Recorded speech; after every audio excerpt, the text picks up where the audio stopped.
আপোনালোকে বাৰু ভেকুৰী খাই ভাল পায় নেকি? এই যে তিতা ভেকুৰীটো যদি ভাল পায় তেতিয়াহ'লে এনেকৈ এবাৰ ট্ৰাই কৰিব পাৰে। এনেকৈ যদি সংৰক্ষণ কৰি থয় নহয়, বহু দিনলৈ আপোনালোকে অলপ অলপকৈ খাই থাকিব পাৰিব। প্ৰথমতে ভেকুৰীখিনি ফ্ৰাই কৰি ল'ব আৰু তাতে জলকীয়া কেইটামান দি দিব। মই আকৌ সেই মোৰ ওচৰত ভোট জলকীয়া আছিলে, তাকে টুকুৰা টুকুৰ কৰি দি দিছোঁ। আপোনালোকে যদি ইচ্ছা কৰে তেতিয়াহ'লে শুকান জলকীয়াও দিব পাৰে বা শুকান জলকীয়াৰ গুড়িও দিব পাৰে। আৰু আপোনালোকে সোৱাদ মতে আপোনালোকৰ পচন্দৰ মতে মছলাও দিব পাৰে। মই আকৌ একো মছলা ব্যৱহাৰ কৰা নাই, মই এনেকৈ একেবাৰে চিম্পলত খাই ভাল পাওঁ।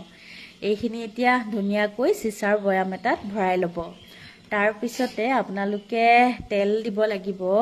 মই ইয়াত কেঁচা তেল ব্যৱহাৰ কৰিম। আপোনালোকে তেলখিনি গৰম কৰি পাছত ঠাণ্ডা কৰিও দিব পাৰে।